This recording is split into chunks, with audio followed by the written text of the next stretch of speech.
Shades of Viridian by Austin Castle. Chapter 1. Above, the rustling canopy of limbs and leaves blotted out a significant number of stars, but the shimmering curtains of the Aurora Veil cast enough rainbow light through the gaps to allow the trapper to work. The wavering glow of green, pink, dark red, blue, and purple spotted the cage as he latched down the wire door and slowly retracted his hands, careful not to set off the spring-loaded mechanism. His arms free, he stood up and stretched his back. "Last one," he finally acknowledged. "Hopefully most of them will be jiggling full of blaze hairs by tomorrow afternoon."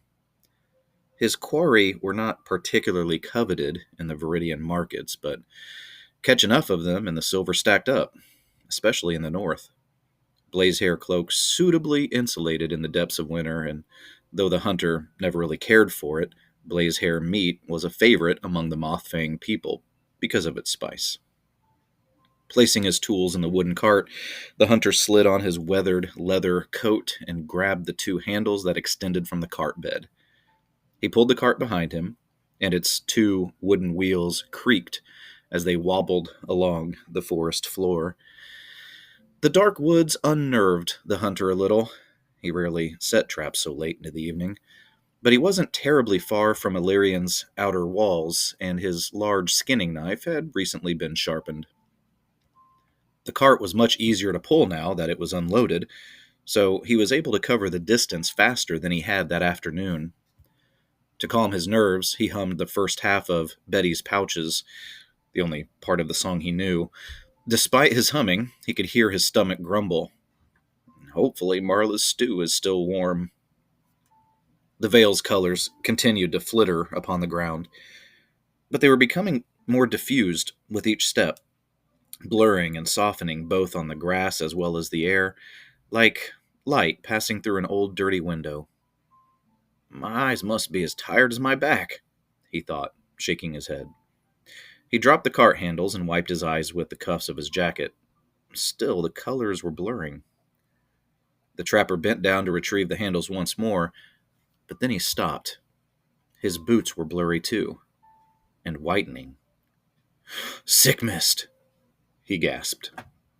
Channeling his fear into adrenaline, he snatched the handles and scrambled forward, pulling the cart behind him as it bucked over the uneven ground. In every direction, a white fog was thickening, as though a fire burned beneath the earth, sending smoke through its cracks. The puffy blanket plumed around the hunter's quickening steps, swirling in undulating eddies away from him and his cart as he fled. Before long, the ground was no longer visible, leaving the hunter to guess where his footfalls would land each time he thrust his leg into the mist.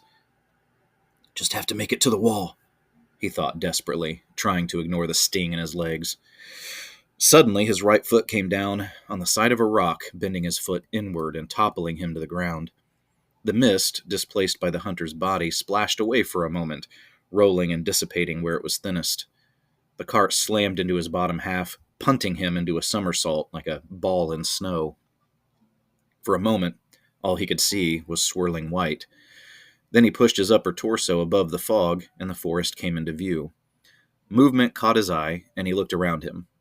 In the mist, little holes started to appear, tiny punctures from above. It didn't take him long to realize they were footsteps, even though whoever was making them was hidden from his sight. The hunter's ankle was sprained at the least, probably broken, but it didn't matter. He had to get up. Gritting through the pain, he forced himself upright. Part of his trousers were torn at the knee, and some matted blood indicated quite a scrape. Deciding to leave the cart behind, the hunter limped eastward, his breathing raspy and hoarse. Hobbling forward was difficult, especially since one foot now had to take the total brunt of the uneven ground. His back, ankle, and knee throbbed with piercing pain as he stumbled forward. Still, it was better than being caught by whatever was chasing him. As if he didn't know what they were. He turned his head to look behind him. The footsteps from the invisible predators followed him, closing in the distance rapidly. For a brief moment, he thought he could see their silhouettes, like giants with wings. To his right, one managed to overtake him, and though the trapper ducked away, the shadow's long arm managed to reach him. The last thing he felt was a searing sensation across his chest, and then the veil, along with the glittering sprinkle of stars, dimmed to black.